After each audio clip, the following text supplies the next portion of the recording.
Assalamualaikum warahmatullahi wabarakatuh. Perkenalkan, nama saya Iftaul Mufarica dari Prodi Manajemen Pagi semester 2. Di sini saya akan menjelaskan materi tentang proses terbentuknya kewirausahaan. Dan lanjut saja ya. Dan ini materi proses terbentuknya kewirausahaan. Dan di sini saya akan menjelaskan proses terbentuknya kewirausahaan. Munculnya entrepreneur baik dalam masa krisis maupun dalam masa kondisi ekonomi sedang membaik telah banyak menarik perhatian para pakar untuk melakukan berbagai penelitian. Dan banyak sekali seseorang yang sudah melakukan kewirausahaan. Tetapi menjadi entrepreneur yang baik itu sangatlah butuh inovasi dan butuh menciptakan kreativitas diri sendiri.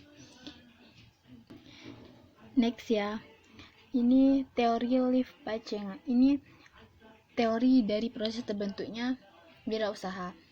Teori Liv Pachenga ini tidak semua entrepreneur lahir dan berkembang mengikuti jalur yang sistematis dan terencana dengan baik.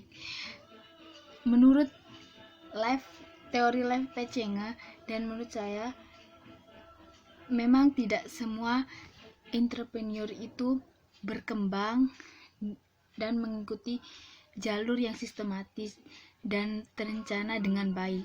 Tidak semua. Kadang ada kendala yang lain sehingga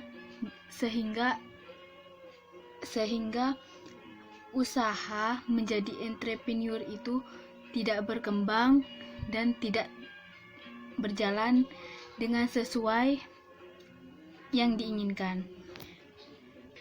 Dan di sini ada buying between things. Itu termasuk dari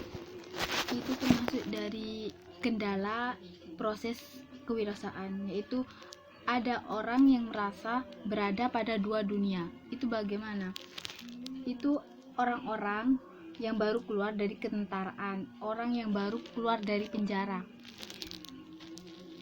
Seringkali mereka merasa berbeda pada dua dunia.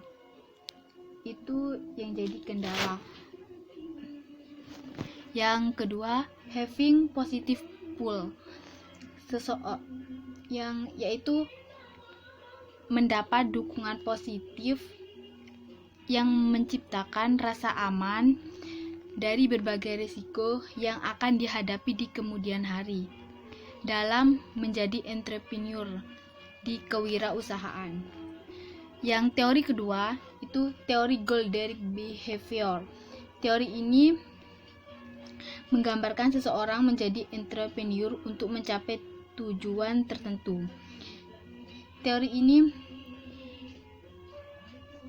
ini menunjukkan kepada tujuan.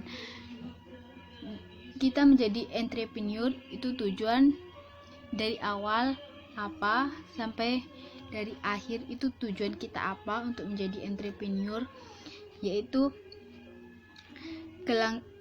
untuk memperbaiki kelangsungan hidup dan keluarganya. Ini ada faktor-faktor yang mempengaruhi proses pengambilan keputusan. Yang pertama adalah faktor yang berasal dari situasi lingkungan keputusan itu sendiri, decision environment. Yang kedua itu faktor yang berasal dari dalam diri pengambil keputusan, yaitu seperti kemampuan perseptual, kemampuan informasi, kecenderungan untuk mengambil resiko, tingkat aspirasi. Yang terakhir, next, tujuan pembentukan wirausaha. Tujuan pembentukan wirausaha itu di sini tujuan pembentukan wirausaha itu ada dua. Defisit equilibrium, yaitu seseorang merasa ada kekurangan dalam dirinya dan mereka berusaha memperbaikinya atau mengatasinya. Dan yang kedua, pengambilan keputusan menjadi wirausaha. Yang ketiga itu goal directed behavior, yaitu keputusan menjadi wirausaha diambil dengan tujuan memecahkan masalah kekurangan yang dia miliki. Yang Problem Based Learning atau PBL, yaitu suatu pendekatan pembelajaran yang dimulai dengan menyelesaikan suatu masalah. Bagaimana pembelajaran PBL? Yaitu melibatkan siswa untuk memecahkan masalah dalam tahap-tahap metode ilmiah, sehingga siswa dapat mempelajari dengan yang berhubungan pemecahan masalah dan sekaligus memiliki keterampilan untuk memecahkan suatu masalah. Dan yang terakhir, problem eksperimental. Problem eksperimental adalah proses belajar secara edukatif berpusat pada pembelajar dan berorientasi pada aktivitas. Yaitu pembelajaran eksperimental ini adalah untuk belajar berorientasi dan faktor dan menjaga efektivitas pada pembelajaran eksperimental.